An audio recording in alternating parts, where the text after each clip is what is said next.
Malam itu, kabut turun lebih cepat dari biasanya di sebuah desa kecil di pinggiran Banyuwangi. Jalanan aspal sempit yang membelah. Desa itu hanya diterangi lampu, kuning dari beberapa warung yang masih buka. Angin lembab membawa aroma tanah basah dan daun bambu yang bergesekan pelan, seolah membisikkan sesuatu yang tak bisa dimengerti manusia. Di tepi jalan itu berdirilah sebuah gerobak kebab sederhana. Catnya sudah mulai pudar, tapi cahaya lampu neon kecil di atasnya membuatnya terlihat hangat di tengah dinginnya. Malam, asap dari daging yang dipanggang perlahan menari-nari di udara, bercampur dengan kabut, membentuk bayangan aneh di jalanan sepi. Gerobak itu milik Dini, seorang janda muda berusia 26 tahun. Wajahnya lembut, matanya teduh, tapi di balik senyumnya yang manis, ada kepedihan yang tak bisa sepenuhnya disembunyikan. 2 tahun lalu suaminya meninggal secara misterius, tenggelam di sungai dekat hutan bambu di belakang desa. Sejak saat itu Dini hidup sendiri, berjualan kebab dari sore hingga tengah malam demi bertahan hidup. Orang-orang di desa sebenarnya menyukainya, ramah, sopan dan masakannya enak. Tapi ada juga yang berbisik-bisik di belakang, mengatakan bahwa keberuntungan Dini setelah kematian suaminya terasa terlalu cepat. Dari janda yang hampir bangkrut, kini ia punya gerobak baru, bahkan tampak mulai makmur. Meski begitu, tak ada yang berani menanyakan langsung, karena mereka tahu ada hal-hal di desa itu yang lebih baik tidak dibicarakan terlalu jauh. Malam itu, sekitar pukul 10 Andra, seorang pemuda berusia 23 tahun, menurunkan gerobak es tehnya tak jauh dari tempat Dini berjualan. Ia baru seminggu berjualan di sana, tapi sudah sering menyapa Dini. Wajahnya bersih, penuh semangat, dan selalu tersenyum, kontras dengan suasana kelam di sekitar tempat itu. Malam Mbak Dini, laris ya hari ini? Lumayan Mas Andra, kalau Mas gimana? Es tehnya nggak kedinginan malam-malam gini? Justru rame Mbak. Orang kalau habis makan pedas pasti cari minum. Percakapan ringan seperti itu menjadi rutinitas kecil di antara mereka. Ada kehangatan yang tumbuh pelan, meski tanpa mereka sadari. Namun malam itu ada sesuatu yang berbeda. Dini beberapa kali melirik ke arah kebun bambu di belakang gerobaknya. Suara gemerisik daun terdengar, padahal angin hampir tak berhembus. Seolah ada sesuatu atau seseorang yang sedang memperhatikan. Sekitar pukul 11 jalanan mulai sepi. Hanya tersisa beberapa pengendara motor yang lewat dan suara jangkrik yang semakin keras di antara kabut. Dini menutup wadah dagingnya satu persatu, tapi dari ujung matanya, ia merasa ada bayangan hitam besar berdiri di balik batang bambu. Awalnya ia pikir itu hanya bayangan dari lampu gerobaknya, tapi ketika ia mematikan satu lampu kecil di sisi kiri, bayangan itu masih ada. Tidak berubah, tidak bergerak, hanya berdiri diam menatapnya. Dadanya berdebar, ia mencoba menenangkan diri. Mungkin cuma ilusi, gumamnya. Namun sesaat kemudian, suara berat seperti napas kasar terdengar dari arah yang sama, panjang, dalam, seperti napas makhluk besar yang menahan amarah. Dini spontan mundur selangkah, memegang dada, sementara matanya menatap ke arah kebun bambu yang gelap pekat. Mbak Dini, kenapa? Suara Andra membuatnya tersentak. Pemuda itu sedang membereskan gelas di gerobaknya. Enggak apa-apa Mas, cuma kayaknya angin malam agak aneh. Andra menatap ke arah kebun bambu. Iya, dari tadi kayak ada yang ngintip ya. Katanya sambil tertawa kecil, mencoba mencairkan suasana. Tapi tawanya cepat hilang ketika suara ranting patah terdengar dari dalam hutan itu. Krek. Keduanya saling berpandangan. Andra mengambil senter dari gerobaknya dan menyorotkan cahaya ke arah kebun bambu. Tidak ada apa-apa. Hanya kabut tebal yang memantulkan cahaya putih pucat. Tapi sesaat kemudian, cahaya itu menangkap bayangan seperti sosok berbulu besar di balik kabut. Hanya sekilas, lalu lenyap. Sudah, jangan dilihat lagi. Ya, mungkin cuma anjing. Tapi nada suaranya goyah. Malam itu mereka memutuskan tutup lebih awal. Namun saat Dini berjalan pulang, langkahnya terasa berat. Seolah ada sesuatu yang mengikutinya dari belakang. Bukan suara langkah manusia, tapi desahan berat dan bau amis yang menusuk hidung. Rumah Dini tidak jauh dari tempat ia berjualan.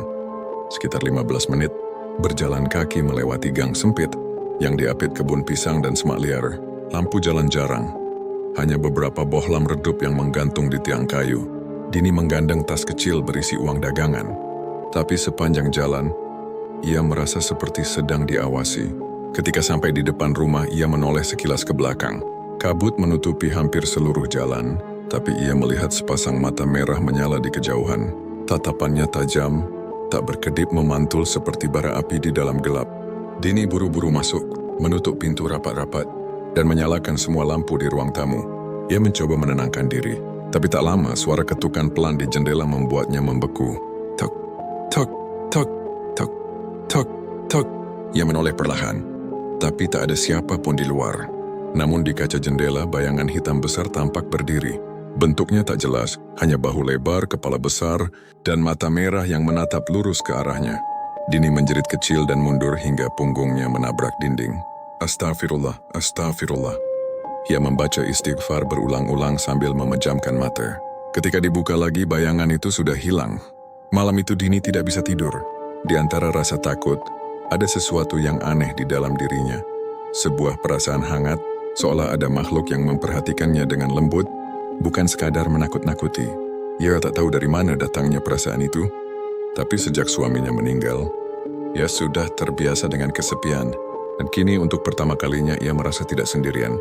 Namun ia juga tahu, di desa ini yang tidak sendirian bukanlah hal yang menenangkan. Keesokan paginya Dini berangkat lebih pagi dari biasanya. Kabut masih menggantung rendah di atas jalan, menutupi pandangan. Saat ia membuka penutup gerobaknya, ada bekas cakar panjang di sisi kayu dekat roda belakang, seperti bekas tangan makhluk besar yang menekan dengan keras. Andra datang tak lama kemudian. "Loh, kok gerobaknya lecet gini, Mbak?" "Aku juga nggak tahu, Mas. Semalam kayak ada yang ngikutin aku pulang." "Ngikutin? Maksudnya siapa?" "Entahlah, cuma firasat aja." Andra menatapnya dengan prihatin. "Kalau gitu mulai besok biar aku temenin pulang ya. Malam-malam di sini memang nggak enak." Dini mengangguk pelan, tanpa berani bercerita banyak. Namun di dalam hatinya ia tahu, sesuatu sudah mulai berubah. Semenjak malam itu, dagangannya selalu laku habis. Tak peduli hujan, sepi, atau kabut setebal apapun, selalu ada pembeli yang datang entah dari mana. Beberapa warga bahkan bersumpah melihat bayangan besar, berbulu hitam berdiri di belakang. Gerobak kebab, Dini saat malam hari. Tapi begitu didekati, sosok itu lenyap. Dan setiap kali Dini memejamkan mata di rumahnya yang sepi, ia mendengar suara berat itu lagi. "Dini, aku sudah di sini." Suaranya dalam, bergema dari tempat yang tak terlihat. Bukan suara manusia, tapi entah kenapa di tengah rasa takut yang menggigit, Dini justru merasa tenang. 3 malam berlalu sejak Dini melihat bayangan itu di jendela rumahnya. Sejak saat itu, hidupnya berubah dengan cara yang tak bisa dijelaskan. Dagangan kebabnya selalu laku keras bahkan ketika pedagang lain mengeluh sepi pembeli. Kadang-kadang, pembeli datang tanpa suara, membayar dengan uang yang baunya aneh, seperti tanah basah bercampur darah kering. Tapi anehnya, uang itu tetap bisa dipakai, tetap diterima semua orang. Dini tak berani banyak berpikir, ia hanya bersyukur bisa bertahan hidup. Namun setiap malam mimpi buruk selalu datang. Dalam mimpinya ia berdiri di tengah kebun bambu. Kabut tebal menutupi seluruh pandangan, dan dari kegelapan itu muncul sosok besar berbulu hitam. Matanya merah menyala, napasnya berat seperti deru api. Ia tidak menyerang, hanya mendekat perlahan, lalu berlutut di depan Dini, suaranya menggema berat. "Aku sudah memenuhi janjiku. Kini giliranmu." Memenuhinya juga. Dini selalu terbangun dengan tubuh basah oleh keringat. Hatinya berdebar, pikirannya kacau. Ia tidak tahu apa arti dari mimpi itu. Tapi setiap kali fajar tiba, hasil dagangannya semakin meningkat. Suatu malam ketika ia sedang membereskan gerobak, datang seorang lelaki tua berjubah hitam. Tubuhnya kurus, matanya cekung, dan langkahnya pelan tapi mantap. Ia berdiri di depan gerobak Dini tanpa suara, membuat perempuan muda itu hampir menjatuhkan wadah saus yang sedang dipegangnya. "Pak, mau pesan kebab ya?" Lelaki itu tidak menjawab. Ia hanya menatap dalam-dalam ke mata Dini, lalu berkata lirih, "Kamu sudah dipilih. Sekarang waktunya menepati perjanjian." Dini menatapnya bingung. "Perjanjian apa, Pak?" "Saya nggak ngerti." Lelaki tua itu tersenyum samar. Giginya kuning dan jarang-jarang. "Jangan pura-pura lupa. Dini, kau sudah memanggilnya malam itu di depan rumahmu, saat kau menangis dan berbisik agar hidupmu berubah." Dini tercekat. Ya memang pernah. Di malam yang sunyi setelah suaminya meninggal, berdoa sambil menangis keras di teras rumah. "Tolong siapapun apapun, bantu aku keluar dari kesulitan ini." Ia tidak sadar bahwa kata-kata putus asa itu didengar sesuatu yang bukan manusia. "Aku hanya ingin bantu, Pak. Bukan..." Lelaki itu memotong cepat. "Tidak ada bantuan yang gratis, Dini. Kau harus datang malam ini ke kebun bambu di belakang pasar. Bawalah sehelai kain putih dan segenggam nasi yang sudah kau suap sendiri. Dia menunggumu di sana. Sebelum Dini sempat bertanya lagi, lelaki itu sudah berbalik dan berjalan menjauh, lenyap dalam kabut. Malam itu, rasa takut bercampur penasaran membuat Dini menuruti kata-kata lelaki itu. Sekitar pukul 12 malam, ia berjalan pelan melewati jalan setapak menuju kebun bambu. Angin malam membawa bau anyir yang menusuk. Bulan separuh tampak pucat di langit. Sinarnya menembus celah-celah daun bambu seperti pisau cahaya tipis. Dini membawa kain putih kecil dan segenggam nasi dalam mangkuk. Setiap langkah terasa berat, tapi sesuatu di dalam dirinya mendorong untuk terus maju. Ketika sampai di tengah kebun, ia melihat lelaki tua itu sudah menunggu. Duduk bersila di tanah, dikelilingi lilin hitam yang menyala redup. "Kau datang juga," katanya pelan. "Duduklah. Letakkan nasi itu di depanmu." Dini menuruti. Lelaki itu menaburkan kemenyan, lalu mulai membaca mantra pelan-pelan dengan suara serak. Asap kemenyan naik, memutar seperti kabut hitam di atas kepala mereka. Suara serangga lenyap. Angin berhenti. Dunia seolah menahan napas. Kemudian tanah di depan Dini bergetar. Perlahan, muncul tangan besar berbulu dari dalam tanah, lalu tubuh raksasa yang menembus permukaan bumi. Sosok itu berdiri tegak, hampir 3 meter tingginya, berbulu hitam lebat dengan mata merah menyala. Wajahnya menyeramkan tapi ekspresinya tenang. Dini tidak bisa bergerak. Tubuhnya gemetar hebat. Sosok itu menunduk. Suaranya bergema seperti suara guntur yang teredam. "Aku mendengar panggilanmu malam itu, Dini. Aku datang, dan kini kau akan mendapatkan segalanya yang kau inginkan." Tapi aku tidak bermaksud." "Kau ingin hidupmu berubah, bukan? Kau ingin daganganmu laris, ingin orang-orang memujamu, dan aku memberikannya." Sosok itu mendekat menatap Dini dengan mata merah menyala. "Sekarang berikan aku janjimu." Lelaki tua itu menyodorkan pisau kecil. Setetes darah Dini sebagai tanda ikatan. Hanya itu, dengan tangan gemetar, Dini menorehkan sedikit ujung jarinya. Setetes darah jatuh ke tanah. Tepat di depan makhluk itu. Tanah bergetar lagi, kali ini lebih kuat. Udara berputar, lilin padam bersamaan. Tapi mata makhluk itu semakin terang, menyala seperti bara neraka. "Mulai malam ini aku akan menjagamu," katanya. "Tidak akan ada yang menyakitimu, tidak ada yang menolak daganganmu. Tapi ingat, jangan pernah mencintai manusia lagi. Cinta manusia akan membuatku murka." Sebelum Dini sempat menjawab, makhluk itu lenyap seolah tertelan kabut. Lelaki tua itu bangkit pelan memegang pundak Dini. "Kau sudah terikat, nak. Jangan melanggar janjinya, atau kau akan menyesal seumur hidup." Sejak malam itu Dini tak pernah sama. Ia menjadi semakin cantik seolah auranya berubah. Kulitnya tampak cerah, matanya berbinar, dan pelanggan datang silih berganti, bahkan dari luar desa. Namun setiap malam ia merasa ada yang duduk di sudut kamarnya. Kadang terdengar napas berat, kadang bau kemenyan bercampur amis, kadang juga terasa tangan besar dan hangat menyentuh rambutnya saat ia hampir tertidur. Awalnya ia takut, tapi lama-kelamaan kehadiran itu terasa akrab. Suara berat yang dulu membuatnya gemetar kini terdengar lembut saat berbisik. "Aku di sini, Dini. Jangan takut. Aku hanya ingin melindungimu." Dini bahkan mulai berbicara sendiri di malam hari, seperti bercakap dengan sosok yang tak terlihat. Kadang ia tertawa pelan, kadang terdiam lama sambil menatap kosong ke arah jendela. Namun hubungan itu perlahan berubah ketika Andra kembali hadir di hidupnya dengan perhatian yang tulus. Setiap malam, pemuda itu menawarkan diri untuk menemani Dini pulang. Mereka berbincang panjang, saling bercerita, bahkan tertawa kecil di bawah cahaya lampu jalan yang redup. Dan entah sejak kapan, hati Dini mulai berdebar setiap kali Andra datang.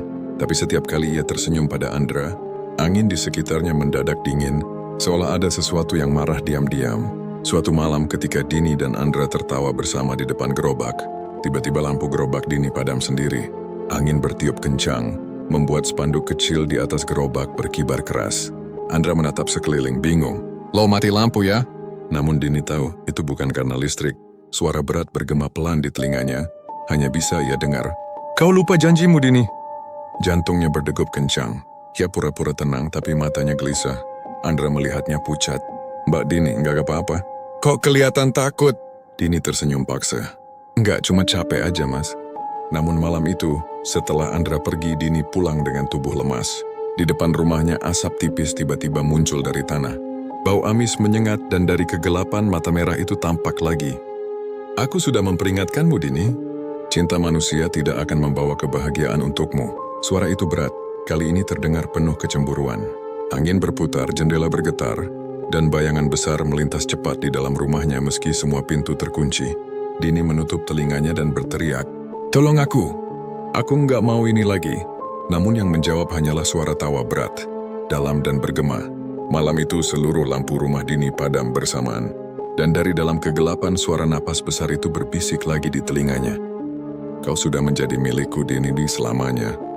Hari-hari berikutnya berjalan seperti mimpi aneh yang tak berujung bagi Dini. Siang hari ia tampak normal, ramah melayani pembeli, tertawa kecil dengan Andra, bahkan kadang berbincang dengan pedagang lain di sepanjang jalan. Tapi begitu malam tiba, sesuatu di dalam dirinya berubah. Setiap kali lampu gerobaknya dinyalakan, bayangan besar akan muncul di belakangnya. Kadang di pantulan kaca etalase, kadang di bayangan jalanan. Tidak semua orang bisa melihatnya, tapi anak kecil atau hewan sering bereaksi aneh. Menggonggong, menjerit, atau tiba-tiba menangis tanpa sebab. Dini mulai terbiasa dengan kehadiran itu. Ia tahu siapa yang sedang mengawasinya. Genderuwo itu, makhluk yang menepati janjinya, yang membuat dagangannya laris dan melindunginya dari siapapun yang jahat. Namun ia juga tahu makhluk itu tidak suka Andra. Suatu sore, sebelum matahari tenggelam, Andra datang lebih awal dari biasanya. Ia membawa 2 gelas es teh dan sepotong roti tawar isi keju. "Aku bawain buat Mbak Dini. Makan dulu sebelum jualan." "Wah, terima kasih Mas Andra. Nggak usah repot-repot loh." "Nggak apa-apa Mbak. Aku kan sekalian numpang ngobrol." Mereka duduk di kursi kecil di samping gerobak Dini. Jalan masih sepi, hanya ada suara jangkrik dan angin sore yang mulai dingin. Dini menatap wajah Andra diam-diam. Ada ketulusan di matanya, sesuatu yang sudah lama tidak ia rasakan sejak suaminya meninggal. Namun ketika Andra tertawa, Dini merasakan hembusan angin dingin di belakangnya. Ia menoleh sekilas, tak ada siapa-siapa, tapi dalam pantulan kaca gerobak, terlihat siluet besar berbulu hitam berdiri di belakang mereka. Mata merah itu menatap tajam ke arah Andra. Dini berusaha tetap tenang, namun tubuhnya menggigil, seolah ada 2 dunia yang sedang berebut di sekelilingnya. Dunia manusia yang hangat dan dunia gaib yang gelap. Malam itu, gerobak Dini ramai luar biasa. Pembeli datang silih berganti. Andra membantu melayani membungkus kebab, menyiapkan saus, bahkan mengantarkan pesanan ke motor pelanggan. Mereka tertawa bersama, saling beradu pandang malu-malu. Bagi orang lain, pemandangan itu terlihat biasa. 2 pedagang muda yang saling jatuh cinta. Namun di antara tawa mereka, angin tiba-tiba berhenti. Suara jangkrik lenyap. Dan dari belakang gerobak muncul suara geraman rendah. "Dini." Suara itu berat, pelan, tapi jelas terdengar. Dini terdiam. Wajahnya langsung pucat.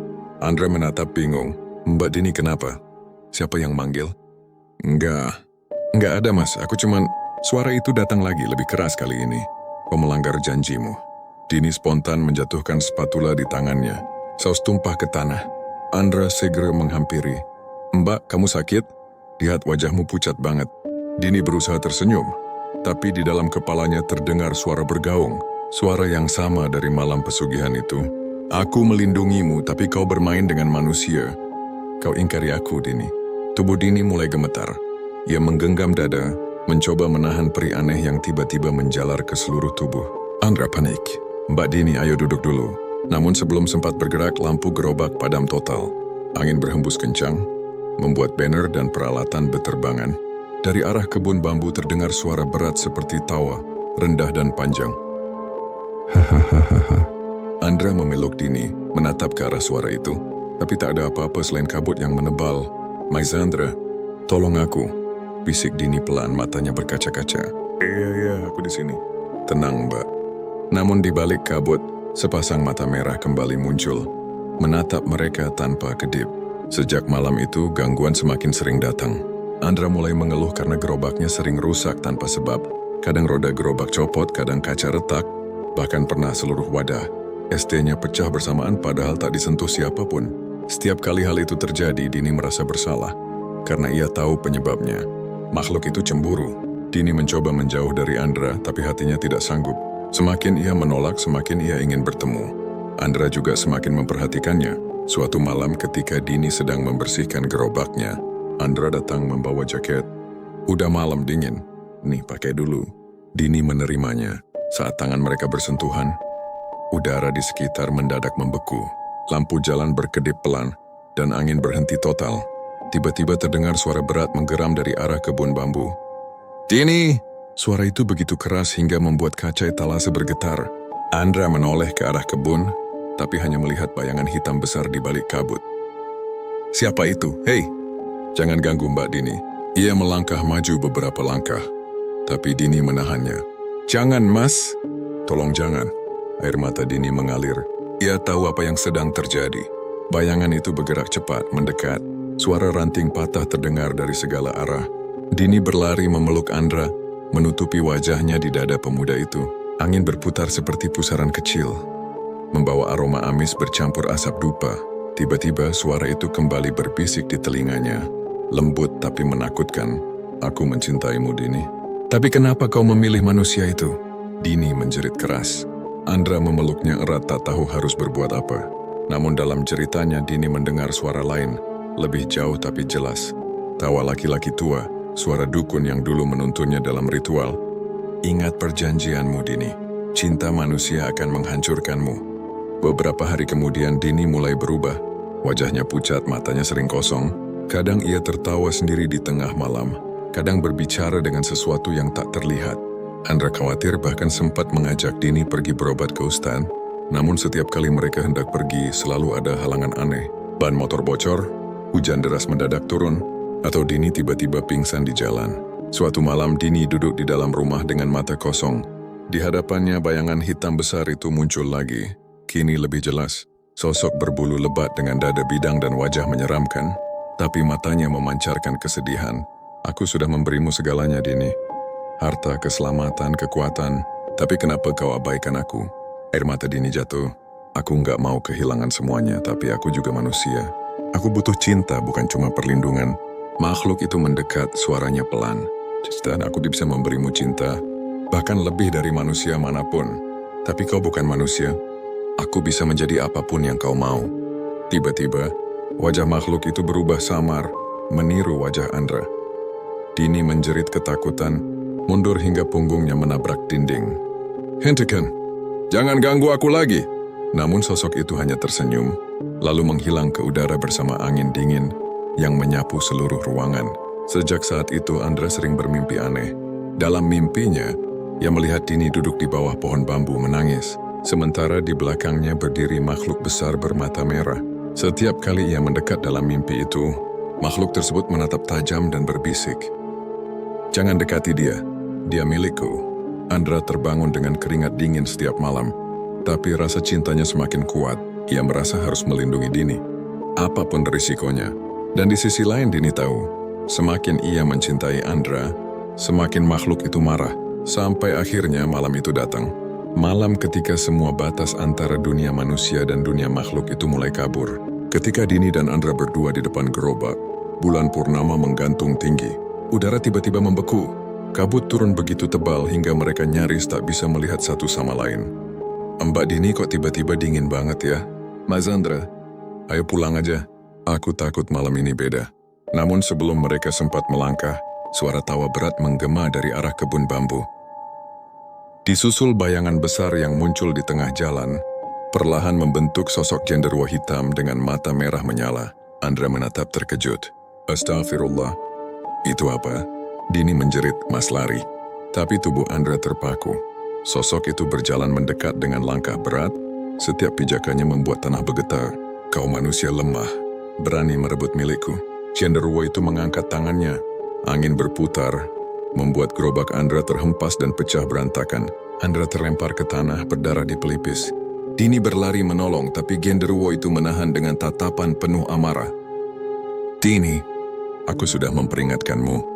Mata makhluk itu menyala semakin terang, dan Dini merasakan panas menyengat di dadanya. Tubuhnya gemetar, seolah sesuatu mencoba menarik jiwanya keluar. "Jangan sakiti dia. Aku yang salah," jerit Dini. Tapi genderuwo itu hanya diam, menatap keduanya dengan amarah dan kesedihan bercampur. "Jika kau tetap memilih manusia, maka aku akan menunjukkan arti kehilangan yang sebenarnya." Kabut menutup pandangan mereka. Di malam itu untuk pertama kalinya, suara tangisan makhluk itu terdengar di seluruh kebun bambu. Berat, dalam, menyayat hati. Malam setelah kejadian itu, Desa kecil di pinggiran Banyuwangi seperti kehilangan suaranya. Angin berhenti berembus. Hewan-hewan malam mendadak diam. Bahkan suara jangkrik yang biasanya menemani sunyi lenyap tanpa jejak. Warga yang lewat di jalan utama mengaku melihat asap hitam melayang dari arah kebun bambu di belakang tempat Dini berjualan. Asap itu berputar seperti pusaran kecil, lalu menghilang ke langit. Sejak malam itu tak ada satupun pedagang berani membuka lapak di sekitar sana, kecuali Dini. Ia tetap datang, menyalakan lampu gerobaknya seperti biasa.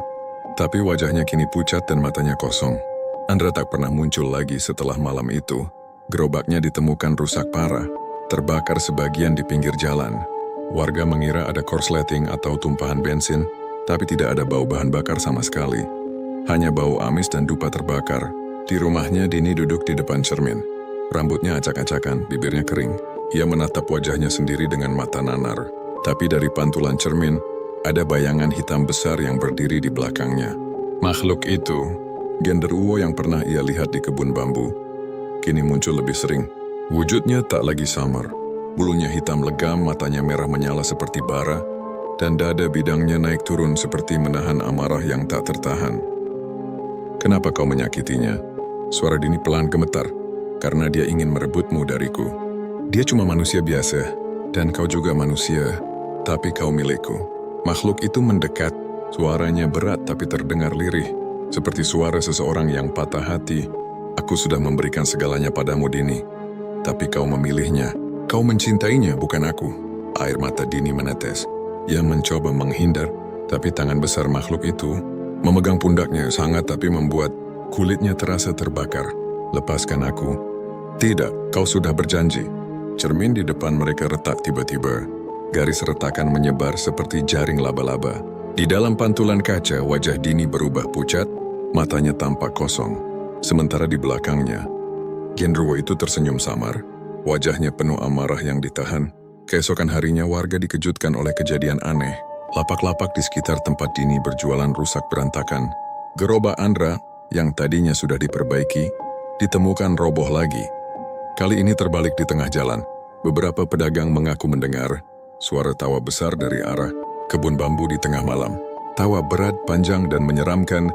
"Itu tawa setan," kata seorang warga tua. Makhluk itu marah. Ada perjanjian yang dilanggar. Sejak saat itu warga mulai menjauhi Dini. Tak ada yang berani mendekat. Bahkan pembeli pun jarang datang. Tapi yang aneh, Dini tidak terlihat sedih. Itu daun delik ketiambal daun, menatap kosong ke arah gerobaknya, seolah menunggu seseorang yang tak kunjung datang. Suatu malam ketika kabut kembali menutupi jalan desa, Andra datang lagi. Tubuhnya tampak lemah. Wajahnya pucat, tapi ia berjalan dengan tekad kuat. Ia sudah mendengar cerita dari warga tentang Dini, bahwa ia kerasukan makhluk gaib, bahwa lapaknya dihantui, bahkan bahwa ia sudah bukan manusia lagi. Tapi Andra tak peduli. Ia hanya ingin menyelamatkan perempuan yang dicintainya. Ketika ia tiba di depan gerobak kebab itu, Dini sedang duduk diam di kursi kecil, menatap kosong ke depan. "Mbak Dini," panggil Andra pelan. Dini menoleh perlahan, matanya merah. Bukan karena menangis, tapi seperti ada cahaya merah samar di dalamnya. "Mas Andra, kenapa datang lagi?" "Aku nggak bisa ninggalin kamu dalam keadaan begini. Aku tahu kamu diganggu sesuatu. Aku akan bantu." Tiba-tiba udara di sekitar mereka berubah. Lampu jalan berkedip pelan. Angin berhembus dingin. Dan dari belakang gerobak, suara langkah berat mulai terdengar. Dag, dag, dag. Tanah bergetar pelan setiap kali suara itu muncul. Andra menatap ke arah kebun bambu. Dan dari balik kabut, sosok besar berbulu hitam muncul, berjalan perlahan ke arah mereka. Matanya merah menyala, napasnya seperti api. "Kau berani datang lagi?" Suaranya menggema. Andra berdiri tegak walau lututnya gemetar. "Aku nggak takut.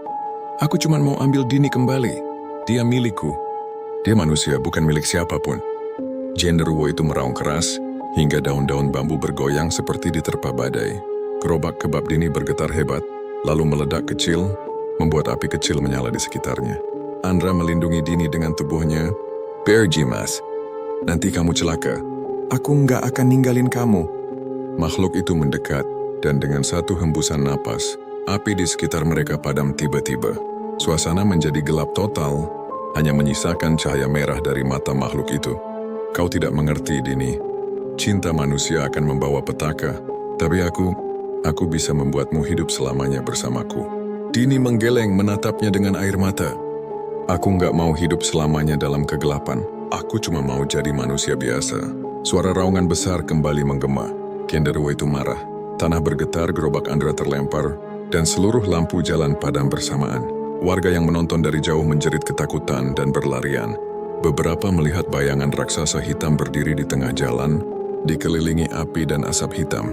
Di tengah kekacauan itu, tiba-tiba terdengar suara tongkat kayu mengetuk tanah. Dari balik kabut muncul sosok dukun tua, lelaki berjubah hitam yang dulu menuntun Dini dalam ritual pesugihan. Ia berjalan perlahan ke arah mereka, menatap makhluk itu tanpa takut. Sudah cukup makhluk dari alam bawah. Kau berani melarangku, manusia tua. Kau melanggar batas dunia. Kau biarkan cinta menodai perjanjianmu. Sekarang saatnya kembali. Genderuwo itu meraung keras, tapi dukun itu menancapkan tongkat kayu di tanah dan mulai membaca mantra kuno. Angin berputar kencang, membuat daun-daun bambu beterbangan. Dini dan Andra berpegangan erat, sementara cahaya merah dari mata makhluk itu perlahan memudar. Namun sebelum hilang, Genderuwo itu menatap Dini dengan ekspresi pilu. Aku tidak ingin menyakitimu, tapi aku tidak tahu cara mencintai tanpa memiliki. Air mata Dini jatuh deras. Maafkan aku. Kau tidak salah, Dini. Dunia kita memang tidak bisa bersatu. Tubuh makhluk itu mulai hancur menjadi asap hitam, terhisap ke tanah bersama pusaran angin. Tapi sebelum sepenuhnya hilang, suaranya bergema sekali lagi. Jika kau mencintaiku dengan tulus, panggil namaku di bawah bambu itu, dan aku akan datang. Setelah itu semuanya hening. Kabut menghilang, angin berhenti. Hanya tersisa Dini yang terduduk lemas di tanah, sementara Andra memeluknya erat. Keesokan paginya, warga menemukan sisa-sisa gerobak kebab dan es teh yang hangus di pinggir jalan. Tanah di sekitarnya menghitam seperti bekas terbakar, tapi tak ada api semalam itu. Dini dan Andra ditemukan pingsan di dekat kebun bambu, tapi keduanya selamat. Namun ada satu hal yang membuat warga bergidik. Di tanah hitam itu ada jejak kaki raksasa besar, berbulu dan menancap dalam, seolah makhluk itu masih berdiri di sana semalaman. Beberapa minggu kemudian, Dini berhenti berjualan. Ia lebih banyak berdiam diri di rumah. Wajahnya masih cantik, tapi sorot matanya berubah. Penuh kesedihan dan kerinduan yang tak bisa dijelaskan. Andra sering menjenguk, membantu memperbaiki rumahnya, berusaha membuat Dini tersenyum lagi. Kadang berhasil, kadang tidak. Namun setiap kali malam tiba, Dini sering duduk di teras, menatap ke arah kebun bambu yang jauh di sana. Angin malam kadang membawa suara berat dan lembut dari kejauhan. Dini, dan tanpa sadar Dini tersenyum kecil, sedih tapi hangat. Cinta memang aneh, pikirnya. Bahkan makhluk sekejam itu pun ternyata bisa mencintai. Sejak malam penuh api dan amarah itu, desa Karangjati tak lagi sama. Kebun bambu di belakang deretan gerobak itu kini menjadi tempat yang dihindari. Siapapun yang melintas malam hari mengaku mendengar suara berat berbisik, kadang disertai hembusan angin dingin yang membawa bau daging terbakar dan minyak kebab. Dini tak lagi berjualan. Ia hidup menyepi, menutup diri dari warga yang menatapnya dengan rasa takut bercampur kasihan. Namun setiap malam ia tetap menyalakan satu lampu minyak kecil di depan rumahnya. Bukan untuk menerangi jalan, tapi seolah menjadi tanda bagi sesuatu di luar sana. Andra, yang kini bekerja di warung teh milik pamannya, sering datang menjenguk. Ia berusaha menghibur Dini, tapi ada jarak yang tak bisa dijelaskan di antara mereka. Kadang Dini tersenyum, tapi senyumnya selalu diiringi tatapan kosong, seolah separuh jiwanya masih tertinggal di kebun bambu itu. Malam itu hujan turun pelan. Dini duduk di dekat jendela, memandangi air yang menetes di kaca. Di luar sana, petir sesekali menyambar, menyinari pepohonan dan bayangan yang menari di antara cahaya. Tiba-tiba, dari arah belakang rumah terdengar suara langkah berat yang familiar. Dag, dag, dag. Dini menahan napas. Tubuhnya bergetar, tapi ada sesuatu dalam dirinya yang tidak lagi ketakutan. Mungkin karena rasa rindu yang tak sempat diucapkan. Kau memanggilku lagi, Dini. Suara itu muncul begitu saja di telinganya. Dalam pantulan kaca jendela, tampak bayangan besar berdiri di belakangnya. Genderuwo itu, wajahnya masih sama. Mata merah, tubuh besar, tapi kini tak lagi tampak murka. Ada kesedihan dalam sorot matanya. Aku tidak bermaksud datang, jawab Dini pelan. Tapi hatimu memanggilku. Dini menunduk. Aku sudah mencoba melupakanmu. Dan gagal. Air mata jatuh di pipinya. Aku mencintai Andra, Tapi entah kenapa aku masih merasa kau ada di sini, di pikiranku. Di mimpi-mimpiku, makhluk itu mendekat duduk di lantai seperti manusia. Lantai kayu berderit menahan berat tubuhnya, karena kita terikat oleh perjanjian dini. Perjanjian yang dibangun dari darah, cinta dan rasa kehilangan. Bisakah aku memutuskannya? Hanya bisa dengan satu cara, tumbal. Kata itu bergema di dalam kepala Dini, tumbal. Ya tahu, dalam dunia mistis, tidak ada perjanjian yang berakhir tanpa harga yang harus dibayar. Keesokan harinya, Dini mencari dukun tua yang dulu membantunya dalam ritual pesugihan. Ia menemukannya di gubuk kecil dekat sungai, duduk di depan dupa yang terus menyala. Dukun itu menatap Dini lama lalu menghela napas berat. Kau seharusnya tak datang lagi, Dini. Aku ingin mengakhiri semua ini. Pak, aku nggak mau hidup dengan bayangannya terus. Kau sadar apa konsekuensinya? Aku tahu, tapi aku rela. Dukun itu terdiam sejenak, lalu membuka gulungan kain berisi mantra tua dan sebilah pisau kecil yang sudah berkarat. Malam nanti di bawah pohon bambu tempat pertama kau memanggilnya. Kau harus melakukan ritual terakhir, tapi ingat makhluk itu akan menolak. Ia tidak ingin kehilanganmu. Dini mengangguk pelan. Kalau itu yang harus kulakukan, aku siap. Malam tiba, langit mendung, bulan tertutup awan, dan kabut mulai turun dari arah pegunungan. Dini mengenakan pakaian putih sederhana dan membawa lampu minyak. Di tangan kirinya, ia menggenggam cincin perak yang dulu pernah diberikan oleh genderuwo itu di dalam mimpinya, cincin yang ia temukan kembali di dekat gerobak kebab yang hangus. Ia berjalan melewati jalan tanah menuju kebun bambu. Setiap langkah terasa berat, tapi tekadnya sudah bulat. Di tengah kebun, dukun tua sudah menunggu. Di hadapannya terdapat lingkaran garam, dupa menyala, dan mangkuk kecil berisi darah ayam hitam. Dini, ingat, begitu ia muncul, jangan menunjukkan rasa takut. Bacalah mantra ini 3 kali, lalu bakar cincin itu di atas api dupa. Dini mengangguk dan memejamkan mata.